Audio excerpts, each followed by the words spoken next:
नमस्कार, मी आहे शुक्राची चांदणी RJ स्वाती आणि आपण ऐकत आहात रेडिओ देवगिरी 91.2 FM वारसा लोकसंस्कृतीचा. आणि आज आपल्या भेटीगाठी सदरामध्ये माझ्यासोबत आहे अगदी वेगळं आणि विशेष व्यक्तिमत्व. माझ्यासोबत आहे श्री सुनील सुक्तनकर सर, जे दिग्दर्शक म्हणून मराठी चित्रपटांचं काम बघत असतात. आणि मला सांगायला अत्यंत आनंद होतोय की AIFF या आपल्या अजंता एलोरा इंटरनॅशनल फिल्म फेस्टिवलचे ते सध्या डायरेक्टर म्हणून काम बघत आहे. आणि त्यामुळेच ह्या वर्षी अतिशय सुंदर असा उपक्रम आपल्याला इथे बघायला मिळत आहे. तर सुनील सरांचं मी रेडिओ देवगिरीच्या स्टुडिओमध्ये मनपूर्वक स्वागत करते. धन्यवाद. सर्वांना नमस्कार. सर, आपलं AIFF चालू होऊन आपल्याला 2-3 दिवस झाले. उद्या AIFFचा शेवटचा दिवस आहे.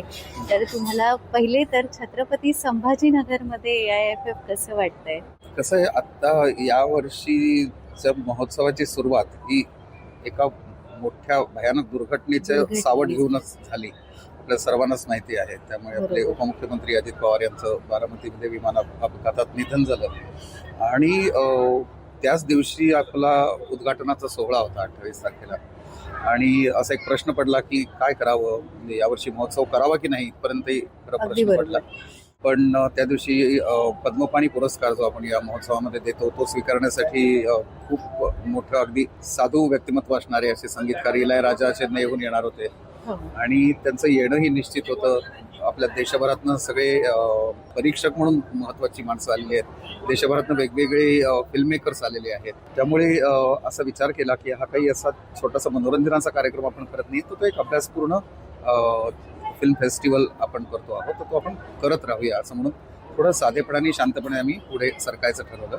या फेस्टिवलविषयी जर बोलायचं तर मुख्य मी काही वर्षांपूर्वी पहिल्यांदा या फेस्टिवलला स्वतःची फिल्म दाखवण्यासाठी मी आणि सुमित्रा भावे आल्याच मला ही सगळी माणसं खूप आवडली, हे शहर आवडलं, या फेस्टिवलची जातकुळी खूप आवडली. एक साधेपणा आणि चित्रपट माध्यमाचं प्रेम हे त्याचं वैशिष्ट्य मला जाणवलं. आणि त्यानंतर मग मी ज्युरी म्हणून पण इथे आलो, ज्युरी चेअरपर्सन म्हणून एका वर्षी आलो. त्याच वर्षी सुमित्राताईंना पद्मपाणी पुरस्कारही दिला गेला होता. तर हे सगळं झाल्यानंतर गेल्या वर्षी मग मला या समितीने जेव्हा म्हटलं की तुम्ही फेस्टिवल डिरेक्टर म्हणून येता का, तर मी ते आनंदाने स्वीकारलं, कारण मला या सगळ्या माणसांबरोबर असायला आवडेल असं. आता हे दुसरं वर्ष आहे. थोडंसं पहिल्या वर्षी मला माझ्या कामाचाही अंदाज घ्यायला थोडा वेळ लागत होता, कारण पडद्यामागची जी सगळी यंत्रणा आहे फेस्टिवल भरवण्याची, याच्याशी माझा परिचय नव्हता. मी सतत चित्रपट महोत्सवामध्ये चित्रपट दाखवणारा दिग्दर्शक होतो, पण असं लक्षात आलं की हे सर्व दिग्दर्शकांनीच चालवलेला हा चित्रपट आहे, महोत्सव आहे. त्यामुळे आशुतोष गोवारीकर चेअरपर्सन आहे, तिथपासून ते चंद्रकांत कुलकर्णी, मी स्वतः, जयप्रद देसाई, ज्ञानेश जोटी, शिव कदम, असं आम्ही सगळे दिग्दर्शक आहोत आणि वर्किंग आता काम करणारे दिग्दर्शक आहोत. तर त्यामुळे मग आम्ही त्या एका पॅशननी हे सगळं करू शकू असं वाटल्याने मी याच्यात सामील झालो.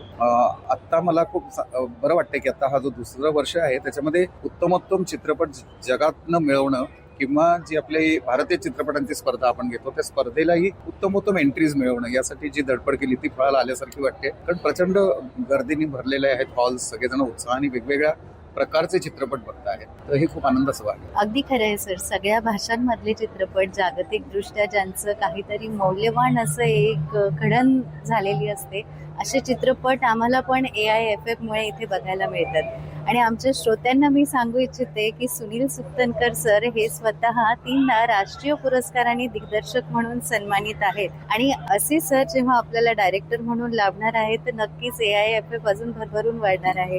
सर, यासोबत अजून एक छोटासा माझा मनातला प्रश्न म्हणायला हरकत नाही. तुम्ही आता सध्या ही कार्यरत असे दिग्दर्शक आहात, इतक्या मोठ्या पातळीवर तुमचं तेही काम चालू आहे, पण त्यासोबतच छत्रपती संभाजीनगर सारख्या छोट्या शहरामध्ये इतकी मेहनत घेऊन हा उपक्रम राबवणं हे कितपत मला ऍडजस्टिंग झालं आणि त्याच्यामध्ये खरं तर परिश्रमांची पराकाष्ठा म्हणायला लागेल. खरं आहे ना, परिश्रम असे वाटत नाहीये, कारण ते करताना जी मजा येते, मजा म्हणजे त्या कष्टांची पण मजा आहे या अर्थाने मी म्हणतोय. त्यांनी खूप आनंद मिळतो आहे. आणि कसं आहे, म्हणजे नुसतं हे शहरच असं नव्हे तर भोवतालचा संपूर्ण एक मराठवाड्याचा परिसर जर आपण बघितला ना, तर वर्षानुवर्ष इथून अनेक उत्तम लेखक, कवी, विचारवंत, नाट्य क्षेत्रातली माणसं, संगीताच्या क्षेत्रातली माणसं, हे सगळं येत राहिलेले आहेत. थोडं दुर्दैवाने कसं होतं ना की शहरीकरणाच्या एका पद्धतीमुळे मुंबई हा एक त्या केंद्रबिंदू बनतो, काही हो. प्रमाणात पुणे त्याचं केंद्रबिंदू बनतं आणि तितक्या प्रमाणामध्ये इथल्या त्या क्षेत्रातल्या व्यक्तींना वावही कमी मिळतो किंवा तो मिळवायसाठी त्यांना आपलं शहर सोडून तिकडे जावं लागतं. अगदी खरंय. जे अगदी खरोखरच चंद्रकांत कुलकर्णी, ज्ञानेश जोटिंग यांसारखे खूप चांगले दिग्दर्शक आहेत, तिथे जाऊन त्यांनी स्वतःला सिद्धही केलेलं आहे. फक्त त्यांनी अजून पुन्हा आपल्या मूळ शहराची नाळ टिकवून ठेवली आणि ते परत आले यामुळे. बरोबर. मी जरी इथला मूळचा जन्माने नसलो तरी मला हे जाणवत मात्र होतं आणि त्यामुळे कसं होतं त्या ठिकाणी ज्याला एक चित्रपटाची संस्कृती, फिल्म कल्चर निर्माण झालं तर तिथे हळूहळू चांगले प्रेक्षक निर्माण होतात. मग हळूहळू त्यातून चांगले लेखक, दिग्दर्शक, कलावंत निर्माण व्हायला लागतात. तर ती होण्याची प्रक्रिया ही गेल्या 10 वर्षाच्या या फेस्टिवलनी खूप करायला सुरुवात केली असं जाणवलं. या फेस्टिवलचाच एक भाग म्हणून गेल्या 5-6 वर्षांपूर्वी ही जी Mahatma Gandhi university, MGM university आहे आपली, त्यांच्या पाठबळातून आणि नाथ ग्रुपच्या पाठबळातून हा फेस्टिवल होतो. हो. तर त्या MGM मध्ये आता एक MGM फिल्म स्कूल सुरू झालं. त्या फिल्म स्कूलमध्ये मग आता अनेक लोक शिकायला यायला लागली. मग ती फक्त मराठवाड्यातली नव्हती तर ती बाहेरची पण होती. वेगवेगळ्या राज्यातली पण आता मुलं मुली इथे शिकायला येतात. तर या सगळ्यातून मला असं वाटतं की या फेस्टिवलनी हळूहळू फेस्टिवल मोठा होत जाईल, इथलं फिल्म कल्चर मोठं होत जाईल आणि ते रुजत जाईल. त्यासाठी हे प्रयत्न करत राहायला पाहिजेत, कारण केंद्रीकरण हे कधीच बरं नसतं. ते विकेंद्रीकरण ही कलेसाठी सुद्धा खूप आवश्यक गोष्ट आहे. हो. कारण जितकी कला विकेंद्रित होईल तितकी ती अनेक लोकांपर्यंत पोहोचेल. आज जेव्हा अगदी छोट्या गावांमधली मुलं इथल्या मराठवाडा शॉर्ट फिल्म कॉम्पिटिशनला त्यांची एंट्री पाठवतात, त्यांच्या फिल्म्स काहीतरी त्यांच्या अनुभवातलं महत्त्वाचं सांगणारे असतात, तेव्हा हे सगळे परिश्रम सार्थकी लागले. अगदी खरंय सर हे.